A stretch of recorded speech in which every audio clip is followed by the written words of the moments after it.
దాంట్లో అవును. చూసుకుంటే ఎన్డీఏ కూటమి, ఎన్డీఏ అండ్ బీజేపీ అలయన్స్ తోని మనం పుడుచ్చేరి, వెస్ట్ బెంగాల్ మరియు అస్సాంని గెలవడం జరిగింది. అయితే ఇక్కడ తమిళనాడు రాష్ట్రంలో వచ్చేసరికి మనం చూసుకుంటే ఒక హంగ్ అసెంబ్లీ ఏర్పడింది. కేరళలో క్లారిటీ మెజారిటీతోని కాంగ్రెస్ వచ్చింది సార్. అవును. అయితే ఇప్పుడు మనం చూసుకుంటుంటే ఈ టైప్ ఆఫ్ సినారియో అక్కడ హంగ్ అసెంబ్లీ ఇప్పుడు చూసుకుంటే కాంగ్రెస్ పార్టీ అనేది తన మిత్రపక్ష డిఎంకేకి సపోర్ట్ ఇవ్వకుండా టీవీకేకి సపోర్ట్ ఇచ్చింది విజయ్కి. అండ్ ఇప్పుడు ఇందాకనే వచ్చిన లేటెస్ట్ అప్డేట్ ఏంటంటే కనిమొరి ఎవరైతే ఉన్నారో వారు ఇండి కూటమిలో మేము పక్కన కూర్చోము, మేము కాంగ్రెస్ పక్కన కూర్చోము, మేము డిఫర్ అవుతున్నాం అంటున్నారు. అంటే ఇప్పుడు వీళ్ళు ఎన్డీఏ ఎవరు సపోర్ట్, ఏంటి మన ఎవరు అన్నది? డిఎంకే ఎంపీ మా స్టాలిన్ వాళ్ళ చెల్లి సిస్టర్. కనిమోజీ. ఆ, తను తను అన్నది ఇందాక ఒక స్టేట్మెంట్ ఇచ్చింది. ఆ.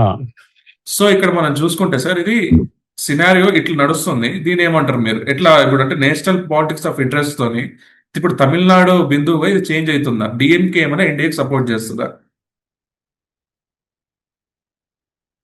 ఆ, నో, ఇప్పుడు ఆల్రెడీ ఫైనల్ అయిపోయింది. ఇప్పుడు వార్త ఏంటి అంటే సిపిఐ, సిపిఎం, సిపిఎం, తర్వాత ఇంకొకటి కాంగ్రెస్, ఏది అది, ఆ, ఇంకొక పార్టీ ఉంది కదా, టీవీకే. ఆ, సి ఆ, వీళ్ళు ముగ్గురు సపోర్ట్ చేస్తున్నారు.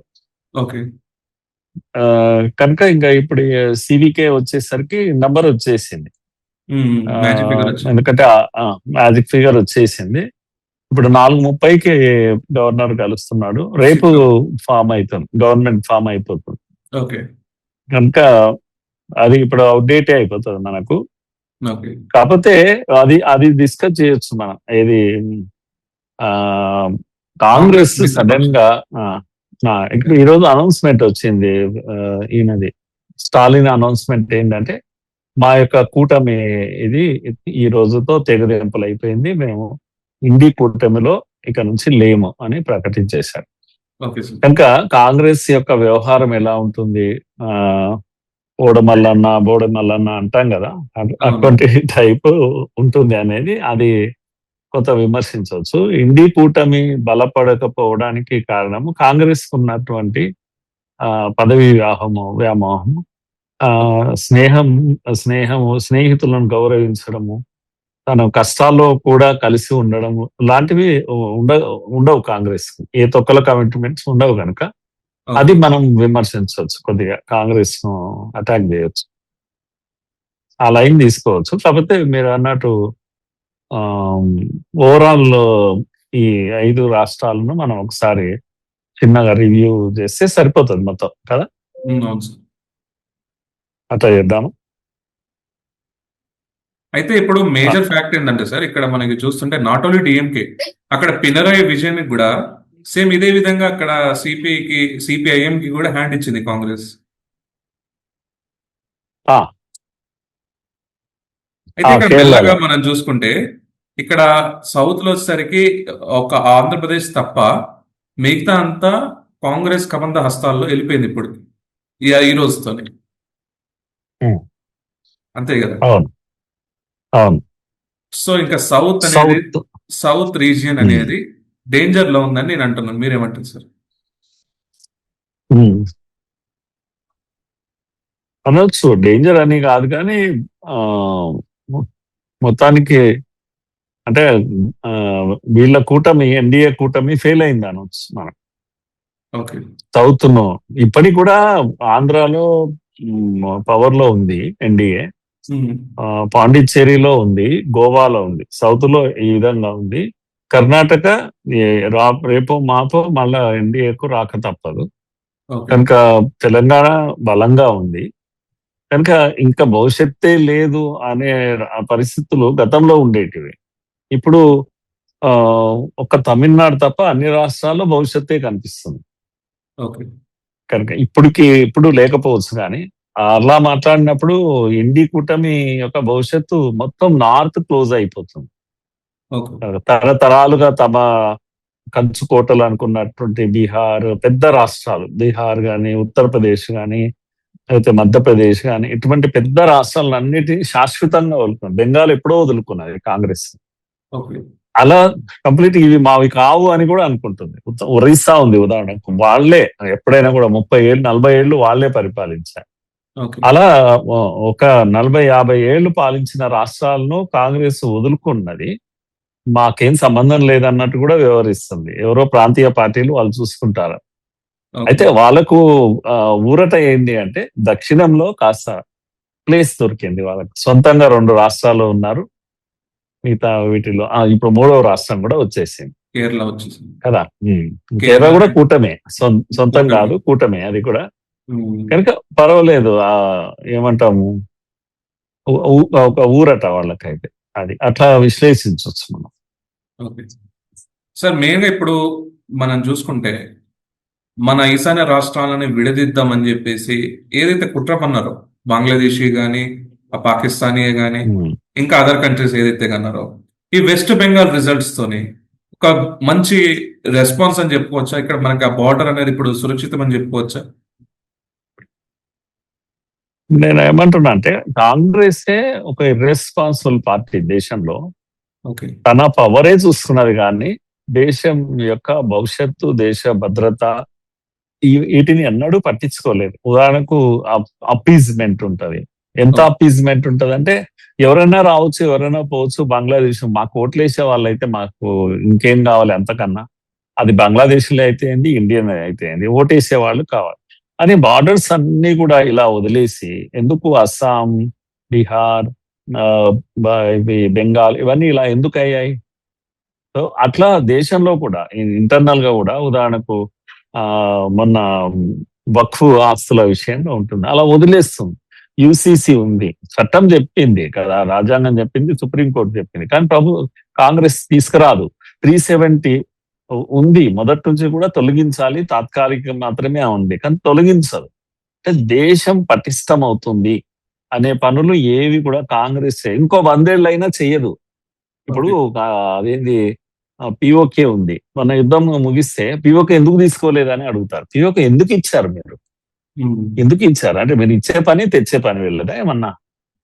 కనుక మీరు లాల్ చౌక్ లో 370 పెట్టి లాల్ చౌక్ లో జెండా ఎగరకపోతే 370 తీసేసి దేశం ఆధీనం తీసుకొని ఈరోజు లాల్ చౌక్ లో జెండా ఎగరేయడం, దీపావళి చేసుకోవడం, ఇవన్నీ ఎవరు చేస్తారు? అంటే చేసేవాళ్ళు ఒకరు, ఇచ్చేవాళ్ళు ఒకరా? ఇది అంటే ఈ దేశంలో కాంగ్రెస్ యొక్క పాలన ఏంటి అంటే ఈ ఫ్రీ ఫర్ ఆల్, ఎవడు ఏమైనా చేసుకోండి, మా పాలన కొనసాగితే చాలు అని. ఈరోజు బెంగాల్ ఈ స్థితికి ఎందుకు వచ్చింది?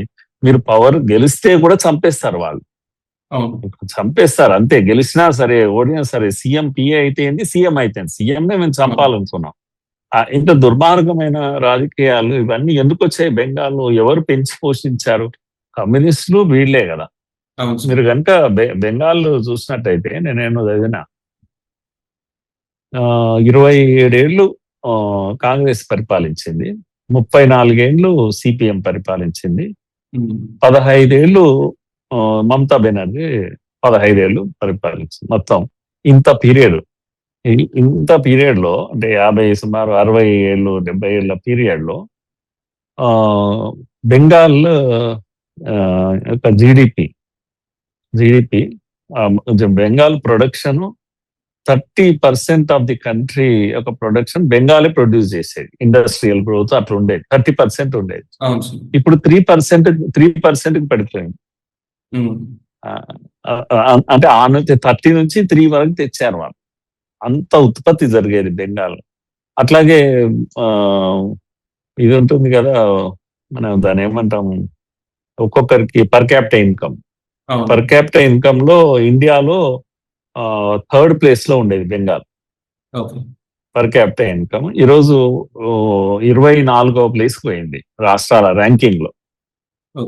అంటే ఇన్కమ్ అనేదే లేదు అన్నట్టు, ఇన్కమ్ అనేదే లేదు. కూలీ 5,000 10,000 మాక్సిమం పెద్ద జీతం అక్కడ. తెలంగాణ లాగా కాదు, పర్ క్యాపిటల్ ఇన్కమ్ హైయెస్ట్ మనది ఇప్పుడు తెలంగాణ. వాళ్ళు ఎన్నో మూలన పడ్డారు. కనుక బెంగాల్ ఏం చేశారు వీళ్ళు ముగ్గురు కలిసి అంటే గాడికి తీసుకొచ్చి పెట్టారు. అన్ని రాష్ట్రాలను అట్లనే చేశారు. ఇప్పుడు ఉత్తరప్రదేశ్ వెలిగిపోతుంది కదా, దేదీప్యమానంగా హైవేస్, రైల్వేస్, ఐఐఎంస్, ఐఐటీస్ తోటి వెలిగిపోతా ఉంది కదా. ఎందుకు చేయలేదు ఇన్ని రోజులు? అసలు బీమారు రాష్ట్రాలు వాటి పేరే. బీమారు రాష్ట్రాలు అంటే బీహారు, మహారాష్ట్ర, మహారాష్ట్ర, బీహారు, మధ్యప్రదేశ్, ఆ ఆ, ఉత్తరప్రదేశ్, వీటన్నిటికీ ఉన్న పేరు అది. అంటే జార్ఖండ్ అప్పుడు ఉండేది, ఇవన్నీ కలిపితే బీమారు రాష్ట్రాలు, ఒరిస్సా కూడా అన్ని. ఆ, ఈరోజు అన్ని వెలిగిపోతున్నాయి కదా. కనుక నాశనం చేశారు వీళ్ళు కలిసి. కానీ కాంగ్రెస్ యొక్క పాలన అంతా అట్లనే ఉన్నది. ఏది free for all, open borders close చేయాలి, అసూయే లేదు. ఇప్పుడు ఆయన ప్రభుత్వంగా ఫామే కాలేదు. 600 ఇది ఎకరాల ల్యాండ్ కబ్జా పెట్టేసి మొత్తం 45 రోజులలో ఫెన్సింగ్ పూర్తి చేయాలని ఆర్డర్ ఇచ్చారు. పని నడుస్తుంది. 45 days లో క్లోజ్ చేసిపోయాలి బార్డర్ బంగ్లాదేశ్ తోటి అని. ఆ, అట్లా టార్గెట్ పెట్టుకుంటే అవుతుంది కానీ ఎట్లయితే లేకపోతే దేశం ఇట్లనే ఉంటుంది. ఓపెన్ దర్వాజాతో ఓపెన్ చేసుకుంటే వాడు వస్తాడు. ఇక్కడ భారతీయ జనతా పార్టీ గెలిచిన తర్వాత కూడా నేను సీఎం గా రిజైన్ చేయను, అది నైతిక గెలుపు నాదే. అక్కడ వీళ్ళు ఓటు తొలగించారు కాబట్టి నేను ఓడిపోయాను అని చెప్పేసి ఒక మహిళను చూసి ఇంతమంది చేశారు, నన్ను ఇట్లా అపీస్మెంట్ ఆఫ్ పాలిటిక్స్ చేశారు అంటుంటాను. మీ దానిపైన అదే బరి తెగింపు. అలా తెగింపు, ఎంత తెగింపు అంటే ఏం చేసినా నేనే గెలిచాను అని, కింద పడ్డ గెలిచాను, మీద పడ్డ గెలిచాను. కనుక సిఐఆర్ అనేది ఒక బెంగాల్లో చేయలేదు కదా. ఇదే తమిళనాడులో సిఐఆర్ జరిగింది. అక్కడ కూడా 50 లక్షల 60 లక్షల ఇది పోయింది. చాలా రాష్ట్రాలు ఇప్పుడు రేపు ఉత్తరప్రదేశ్ కోట్లలో పోతుంది, అక్కడ లక్షలు కాదు, కోట్లలో. తర్వాత పోయిన దాంట్లో నీకు మెజారిటీ హిందువులు పోయారు. మరి ఎట్లా? నీకు ముస్లింలను తీసేస్తే నీ ఓటు పోయింది అనొచ్చు కదా. మెజారిటీ హిందువులు పోయినప్పుడు నీకు ఓటు ఎక్కడి నుంచి పోయింది మరి? తర్వాత తీసేసేటప్పుడు నీ ఓటర్, నా ఓటర్, ఏ పార్టీ ఓటర్ అనే తీసేవాడికి ఏం తెలుస్తుంది ఇన్ని లక్షల ఓట్లలో? కామన్ సెన్స్ ఉండాలి కదా. కనుక ఓటర్ లిస్ట్ శుద్ధి చేయడము అంటాం కదా, ఎస్ఐఆర్ అంటే. శుద్ధి చేసినప్పుడు చనిపోయిన వాళ్ళ ఓట్లన్నా తీయాలన్నా వద్దా? అట్లనే పెట్టాలా? మీరు అడిగితే చనిపోయిన తీసేయాలి.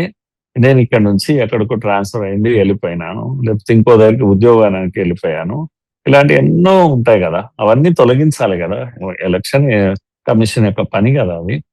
కొత్త వాళ్ళు 16 ఏళ్ళు పిల్లలు పెద్దగా అయిపోయారు, ఇప్పుడు ఓటు హక్కు వచ్చేసింది కనుక వాళ్లకు ఓటు హక్కు ఇవ్వాలి కదా, కల్పించాలి కదా. ఈ పని ఎస్ఐఆర్ చేసింది. దీని ప్రాబ్లం ఏముంది నీకు? ఇంకోటి, నేను లాస్ట్ టైం ఓటేసిన, ఇప్పుడు నా ఓటు పోయింది, నేను ఊరుకుంటున్నా? అందరికీ అవకాశం ఇచ్చినాడు కంప్లైంట్ ఇవ్వడానికి. ఒక్క ఓటర్ కూడా వచ్చి నాది పోయింది అనకపోతే మరి నీ ప్రాబ్లం ఏంది? నీ సంబంధమే లేదు. ఎస్ఐఆర్ అనేది ఎలక్షన్ కమిషన్ కు ఓటర్ కు సంబంధం. మధ్యలో నీకేం సంబంధం? నువ్వు చెప్పిన పని దేనికి ఎలక్షన్ కమిషన్ లేదు కదా. ప్రజలకు అందరికీ ఓటు హక్కు ఇవ్వడము దాని పని. ఓటు హక్కు లేని వాళ్ళను తీసేయడం వాళ్ళ పని. ఇందులో నువ్వెవరు? నీ జోక్యం ఏంది? ఓటర్ వచ్చి అడిగాడు అంటే మీరు వాటి వైపున నిలబడి పోరాటం చేయండి. ఇందాక రాలేదు. మంచి గంభీరమైన స్టేట్మెంట్ చేశారు సార్. నేను గెలిచింది ఈవీఎం వల్లనే, నేను ఓడిపోయింది ఈవీఎం వల్లనే, నేను ఈవీఎం ఏం దూషించట్లేదు అన్నాడు. ఇది ఒక మంచి పాజిటివ్ మూవ్. అంటే ఇది ఒక ఎన్డీఏ అలయన్స్ వైపు ఈయన స్టెప్స్ వేస్తున్నాడు అనుకోవచ్చా ఈ స్టేట్మెంట్ తోనే? అనుకోవచ్చు, అలాగే కనిపిస్తుంది. ఆయన కాంగ్రెస్ ను వదిలేశాడు, కొద్దిగా మూమెంట్స్ అట్లా చూపిస్తున్నాడు మెల్లమెల్లగా. కానీ మొత్తం మీద ఏమంటాము, డిగ్నిఫైడ్ గానే మాట్లాడాడు. ఇదొక విషయమే కాకుండా ఆయనకు మెజారిటీ వచ్చింది విజయ్కి. కనుక విజయ్ ప్రభుత్వాన్ని ఏర్పాటు చేయడంలో మేము ఎటువంటి అడ్డంకులు కలిగించాం. ఎందుకంటే ప్రజలు ఆయనకు ఓటేశారు, ప్రజలు మమ్మల్ని తిరస్కరించారు, మేము అపోజిషన్ లో కూర్చుంటామని చెప్పాడు గట్టిగా. చాలా సోబర్ గా ఈ మధ్య కాలంలో ఇట్లా ఎవరు మాట్లాడడం లేదు కదా నాయకులు అనేవాళ్ళు. ఎక్కడ ఓడిపోయినా ఈవీఎంల మీద నెట్టేస్తున్నారు. ఈవెన్ రాహుల్ గాంధీ ప్రతిపక్ష నేత కూడా ఇప్పుడు డిఎంకే సపోర్ట్ లేకపోతే సార్, ఎన్డీ కూటమి నుంచి బయటకు వచ్చేస్తే రాహుల్ గాంధీకి ప్రతిపక్ష హోదా అనేది తీసేస్తారా ప్రతిపక్ష నాయకుడిగా? అంటే నంబరు కనుక లేకపోతే Rahul Gandhi Congress as a Congress party లేదా కూటమి, ఇండియా కూటమి రావాలి. ఇంత నంబర్లు లేకపోతే అది పోతుంది. గతంలో ఒకసారి పోయింది కదా, ఇప్పుడు ఉంది, నంబర్ ఉంది. ఒకవేళ డిఎంకే పక్కకు జరిగితే ఆ నంబర్ ఎంత తగ్గుతుందో చూడాలి. ఎందుకంటే పెద్ద నెంబర్ డిఎంకేదే వాళ్ళకి. సుమారుగా 30 ఎంపీలు అట్లా ఉన్నారేమో బహుశా. కనుక ఆ నెంబర్ తగ్గితే ఆ హోదా పోతుంది ఆయనకు. ఎంత పర్సెంటేజ్ తగ్గుతుందో చూడాలి అది. సొంతంగా తన కాంగ్రెస్ నంబర్ పెంచుకునే మూడ్ లో ఆయన లేడు అసలు. ఇప్పుడు తమిళనాడు మనం చూసుకుంటున్నాం అసలు విజయ్కి ఇప్పుడు అంతా జెన్జీయే మొత్తం ఓటర్స్ వేశారని చెప్పేసి అంటున్నారు. మీరేమంటారు? ఒక్కటి విక్రమ్, మనము చాలా మంది ఏమన్నారంటే ఎగ్జిట్ పోల్స్ అన్ని తారుమారు అయిపోయాయి, ఆ ప్రజలు మొత్తం అందరిని తలకిందులు చేశారు, ఇవన్నీ మాట్లాడుతున్నాం. ఊహించని రిజల్ట్స్ వచ్చేసింది, విజయ్ దుందును మోగించాడు ఈయన అని చెప్పేసి మాట్లాడుతున్నాను. నేనేమంటున్నా అంటే, మీరు ఊహించలేకపోతే అది మీ సమస్య, కానీ ప్రజలు ఓట్లు వేశారు, ఆయనకు నంబర్ వచ్చేసింది కదా. ప్రజలు ఏం కన్ఫ్యూజ్ కాలేదు, ప్రజలు క్లియర్ ఉన్నారు, విజయ్కి ఇవ్వాలనుకున్నారు, ఇచ్చేసారు. ప్రజలు ఏం కన్ఫ్యూజ్ కాలేదు. మనము ఊహించలేకపోయినాం అనేది మన సమస్య, ఇది ఎగ్జిట్ పోల్స్ వాళ్ళ సమస్య. కానీ విజయ్ కూడా కాన్ఫిడెంట్ గా ఉన్నాడు, దయచేసి ఇది అర్థం చేసుకోవాలి. విజయ్ ఎప్పుడు కూడా నాకు రాదు నంబర్ అని. విజయ్ ఎన్నికలు అయిపోయినాక గుళ్ళు తిరిగాడు, అంతమూలు గుళ్ళు తిరగలేదు. ఎందుకంటే నేను హిందువులు పరిపాలన చేసినప్పుడు అందరూ కావాలి కనుక అది కాన్ఫిడెన్స్ ఇవ్వడానికి అన్ని దేవాలయాలు 10 దేవాలయాలు తిరిగి వచ్చేసాడు ఆయన. కనుక అర్థమైంది అంటే ఆయన చాలా కాన్ఫిడెంట్ గా ఉన్నాడు. తర్వాత ఆయనను ఎవరైతే ఫాలో అయ్యే వాళ్ళకి చాలా క్లియర్ గా తెలుస్తుంది, ఆయన గైడ్ చేసే వాళ్ళు చాలా పవర్ఫుల్ గా ఉన్నారు వెనకాల. 2009లో ఆయన ప్రోగ్రామ్ స్టార్ట్ చేశారు. 2009లోనే ఫ్యాన్ క్లబ్ మూవ్మెంట్ స్టార్ట్ చేశాడు ఆయన. కేవలము రాజకీయాలను దృష్టిలో పెట్టుకొని అప్పటి నుంచి ప్రిపేర్ అవుతున్నాడు ఆయన పాలిటిక్స్. 2 నెలలు తయారయ్యాడు, భలే వచ్చాడు, నో నథింగ్. చాలా చాలా అడ్వాన్స్ గా ప్రిపేర్ అవుతున్నాడు 2009 నుంచి. ఆయనకు 1.5 crores ఫ్యాన్ క్లబ్ ఉంది ఆయనకు. ఆయనకు వచ్చిందే 1.6 crores ఓట్లు మొత్తం. ఆయన ఫ్యానే 1.5 crore నేను చెప్పింది. వాళ్ళు పనిచేశారు ఎన్నికల్లో, నెట్వర్క్ అంతా వాళ్ళు పనిచేశారు. విజయ్ అనేవాడు ఊరికి ఆషామాషిగా ఏం రాలేదు.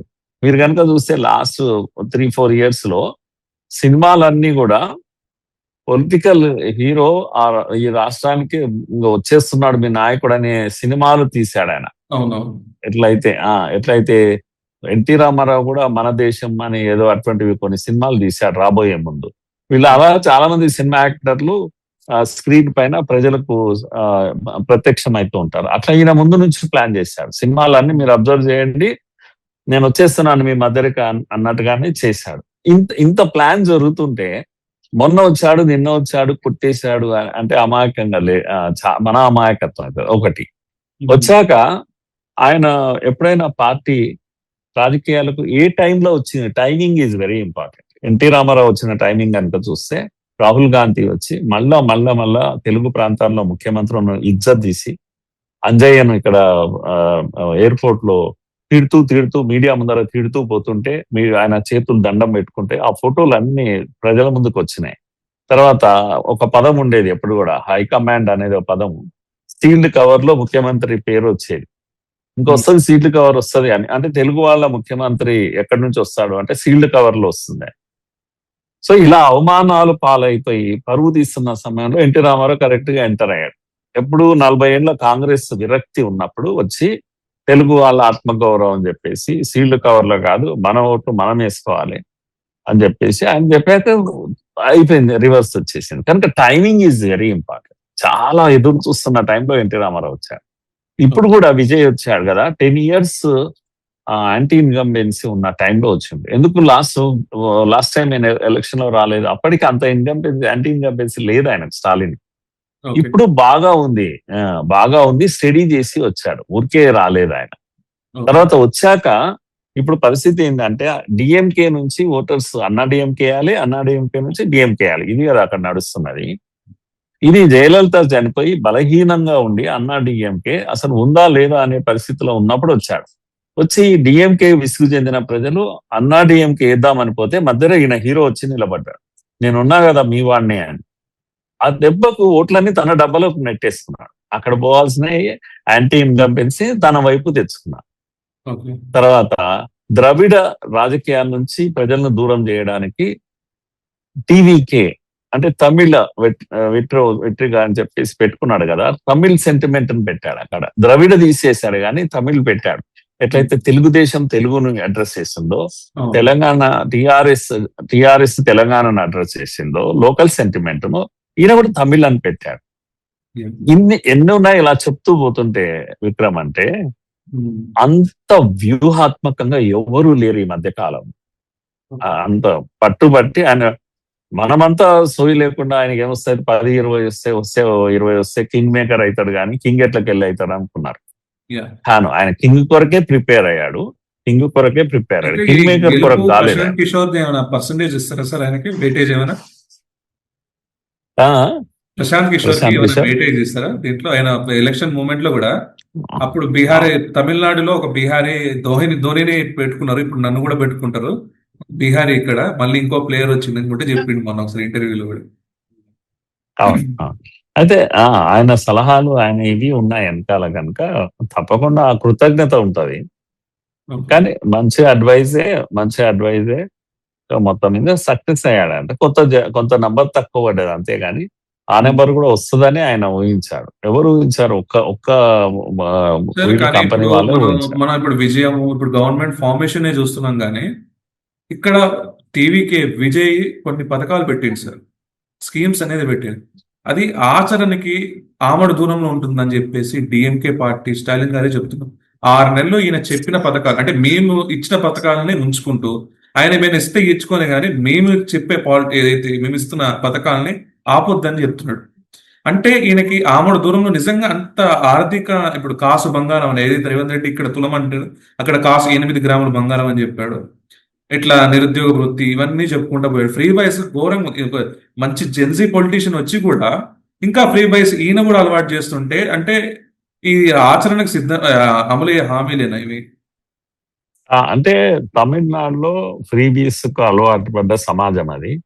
ఆల్రెడీ డిఎంకేనే చాలా పోటీ ఉంటుంది వాళ్ళ మధ్యన కనుక ఆ పోటీలో నాకేం సంబంధం లేదని ఉంటే ప్రజలు వచ్చే ఫ్లో ఆగిపోతుంది కనుక ఆయన ఏం చేశాడంటే వాళ్ళకన్నా 2 ఆకులు ఎక్కువ తిన్నాడు. ఆయన 2 ఎక్కువనే ప్రకటించాడు. కనుక నిరుద్యోగ భృతి కానుంచి అమ్మాయిలకు, మహిళలకు అందరికి అన్ని ఓకే చేసేసాడు.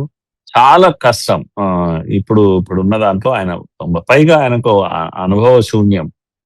ఇప్పుడు సమస్య వస్తుంది ఆయనకు. చూడాలి, మనం వెయిట్ చేయాల్సిందే. దానికి చేయగలిగింది ఏం లేదు. కొంత రోజులకు హానిమూన్ పీరియడ్ ఉంటది. ఒక 6 నెలల తర్వాత ఆయనకు ఉంటుంది. ఇంకోటి, బీజేపీ అసలే సహకరించరు. ఆయన ఎందుకు మరి అట్లా స్టాండ్ తీసుకున్నాడో తెలియదు. ఒక ఐడియాలజికల్ స్టాండ్ తీసుకున్నాడు. సిద్ధాంతపరమైన యాంటీ బీజేపీ, యాంటీ హిందుత్వ అని చెప్పలేదు తెలివిగా. ఇప్పుడు ఇంకోటి, జెన్జీ కూడా ఆయన ఎవరు, స్టాలిన్ కొడుకు ఉదయనిధిని సీఎం చేస్తారనేది జెన్జీకి తెలుసు, అందరికి తెలుసు. నెక్స్ట్ సీఎం ఎవరు అంటే ఉదయనిధి స్టాలిన్ పిచ్చి మాటలన్నీ, డెంగు గింగు అన్ని మాట్లాడేశాడు. హిందువులు బాగా వ్యతిరేకంగా ఉన్నారు కనుక జెన్జీలో మెజారిటీ జెన్జీ ఏమైందంటే తమ హీరోను, 2 సినిమా యాక్టర్లే, ఇతనిదే కనుక అందరూ కూడా ఇతన్నే ప్రిఫర్ చేశారు. ఎందుకంటే ఈయన హిందుత్వాన్ని తిట్టలేదు ఎన్నడూ కూడా.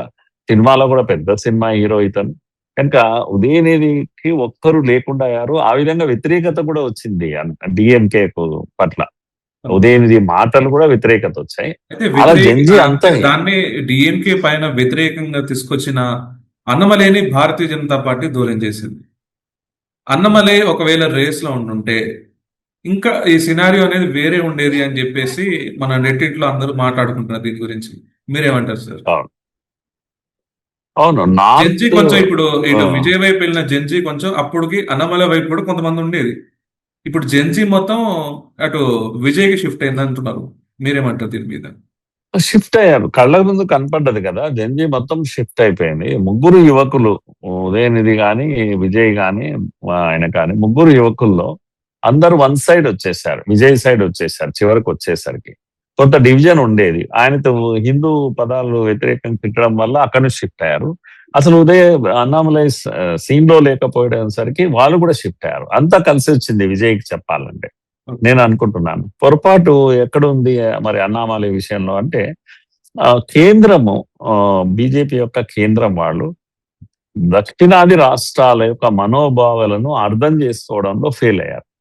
ఒకటి, వాళ్ళు ఫెయిల్ కాలేదు కానీ దక్షిణాది రాష్ట్రాల్లో ఉన్న నాయకులు కమ్యూనికేషన్ ఇవ్వడంలో ఫెయిల్ అయిపోయారు. ప్రాపర్ గా మేము ఎట్లా ఉంటాం, ఉదాహరణకు మేము తెలంగాణ వాళ్ళం ఎట్లా ఉంటాం, ఎట్లా ఫీల్ అవుతాం అని చెప్పాలి వాళ్ళకు. తెలంగాణ సెంటిమెంట్ అంటే ఏందో మోడీకి, అమిత్ షాకు తెలియాలి. ఇక్కడున్న నాయకులు ఎవరు చెప్పలేదని నేను అనుకుంటున్నాను ఇప్పటికి కూడా. ఎందుకంటే వాళ్ళు అప్పుడప్పుడు వచ్చి టంగ్ స్లిప్ అవుతా ఉంటారు. తల్లిని చంపి బిడ్డను ఇటువంటి పిచ్చి మాటలన్నీ మాట్లాడుతుంటారు. మోడీ చేతితో మాట్లాడిస్తారు. డీలిమిటేషన్ బిల్ ఆ, సూర్య మాట్లాడినప్పుడు సూర్య అంత బాగా మాట్లాడారు. సూర్య మన పార్టీ అయినా సరే అక్కడ అపోజ్ చేసి ఉంటే బాగుండేది ఆ రోజు. ఈయన అంత బాగా మాట్లాడి అదొక్క వర్డ్ ఎట్లా అంటే వీళ్ళంతా మెదడులో ఏముంది అంటే తెలంగాణ ఇచ్చేది లేకుండే అన్నంత ఉందో ఏమో తెలియదు మరి. ఇచ్చినా సరిగ్గా ఇయ్యలేదు అని ఉంటే పర్వాలేదు, సరిగ్గా ఇయ్యలేదు కనుక ఇట్లా ఇచ్చింటే బాగుండే అట్లా అనన్న చెప్పాలి. ఎవ్వరు మాట్లాడిన కేంద్ర నాయకులు తెలంగాణ విషయంలో స్లిప్ అవుతుంటారు, టంగ్ స్లిప్ అవుతుంటారు. ఎందుకు అట్లా అవుతారు అంటే వాళ్ళు తెలుసుకోవడం కాదు, వీళ్ళ చెప్పడం బాధ్యత కదా వీళ్ళది. స్క్రిప్ట్ రాసేది వీళ్ళే కదా. మీరు మోడీ స్క్రిప్ట్ రాసేటప్పుడు మీరు అట్లా రాస్తారు అసలు? వీళ్ళని ఎవరు అడిగేవాడు లేడు. లోకల్ నాయకులు, ఈవెన్ తమిళనాడు కూడా అంతే, తమిళసైలు వీళ్ళంతా కూడా ఇక్కడ రాయలసీమ తెలంగాణలో ఎట్లున్నారో అక్కడ కూడా అట్లే ఉన్నారు. అందుకే ఇక్కడ కొత్త వాడిని వస్తే ఇక్కడ రానివ్వరు. మేమే నలుగురం ఉంటాం, మేమే నడిపిస్తామని అంటారు. కేంద్రానికి అన్ని విషయాలు సరిగా చెప్పరు. అక్కడ కూడా అంతే, నలుగురు ఉంటారు, వాళ్ళే నడిపిస్తారు, ఇంకోని రానియరు, అన్నామలైని రానివ్వరు. అన్నామలైని తెచ్చి కేంద్రం చేసే ప్రయోగాలను కూడా ఫెయిల్ చేస్తారు. ఇక్కడ కూడా అంతే, మళ్ళా పాత రామచంద్రరావు, పాత కిషన్ రెడ్డి, పాత వీళ్ళే ఉండాలి, కొత్త ధనాన్ని రానివ్వరు ఎప్పుడు కూడా.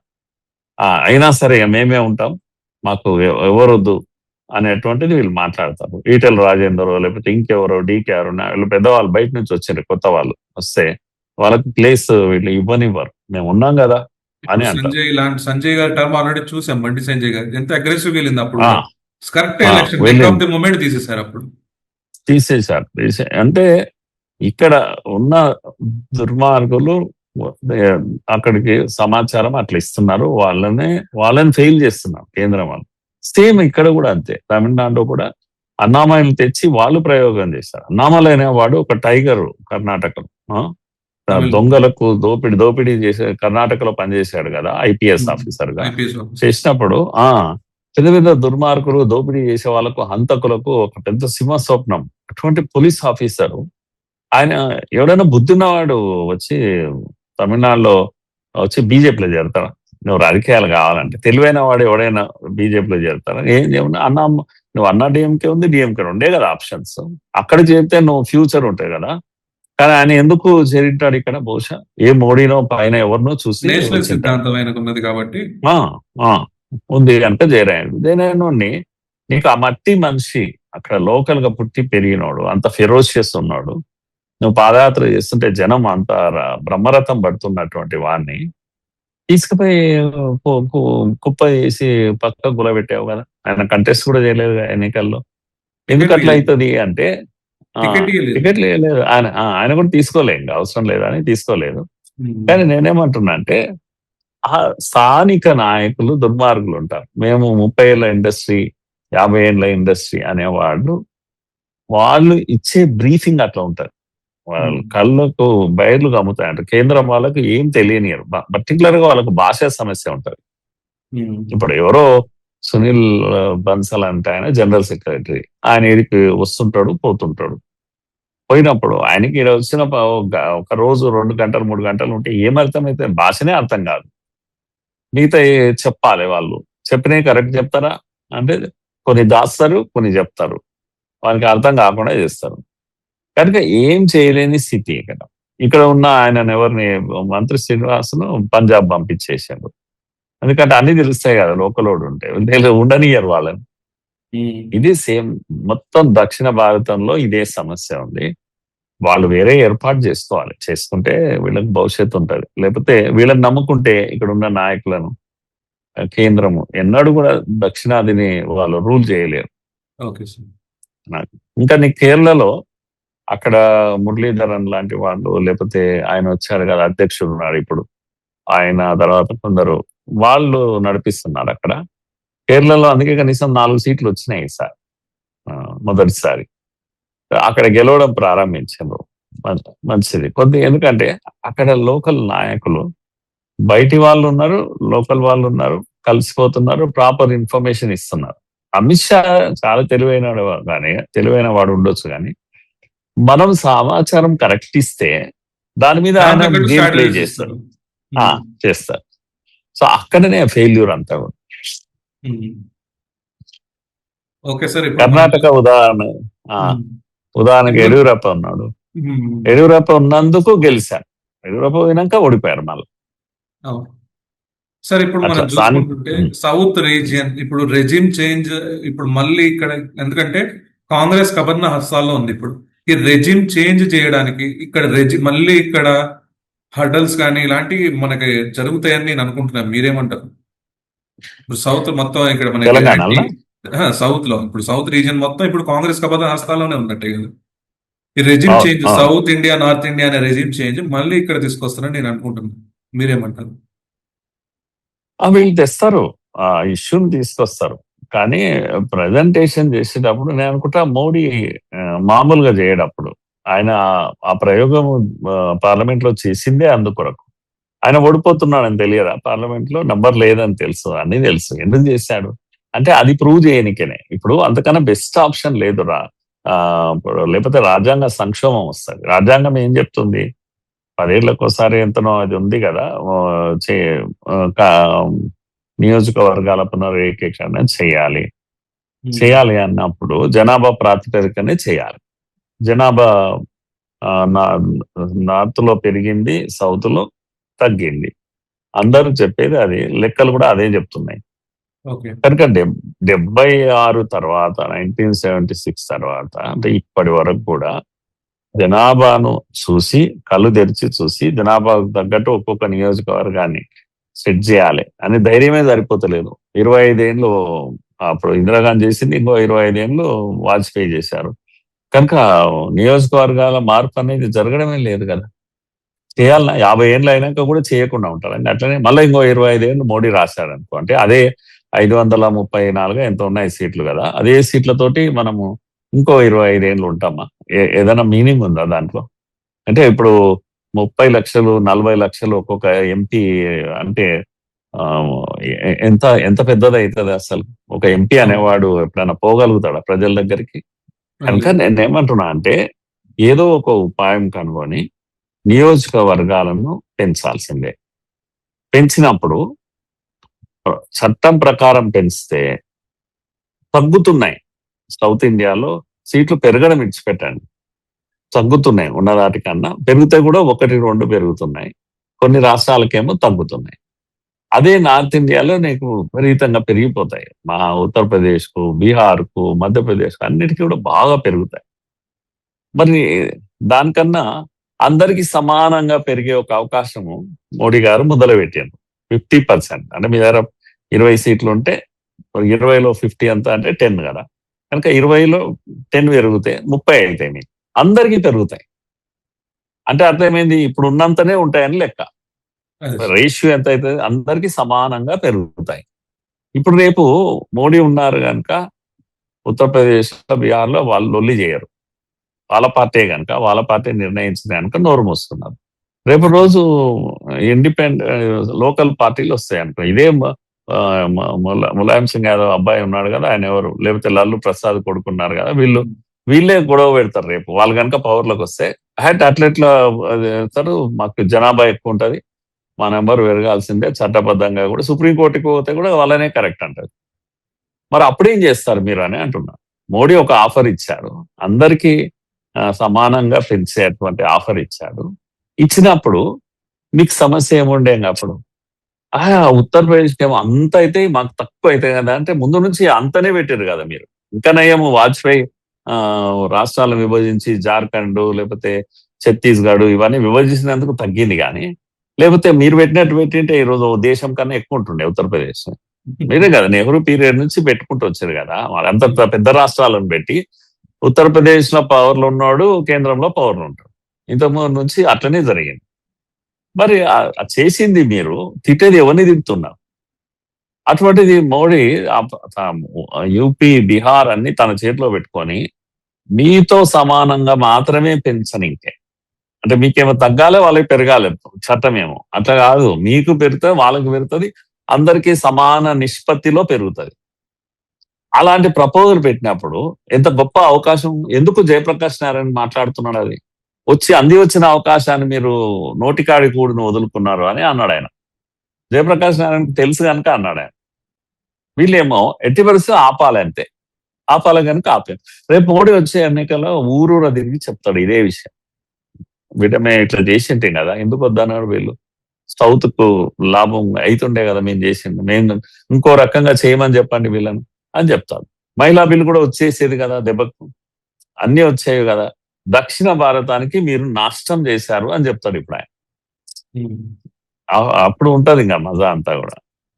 వాళ్ళు ఏం చేయలేరు పోనీ. మోడీ ఉద్దేశపూర్వకంగా చేసినట్టున్నాడు ఆయన. Thank you. Okay, thank you.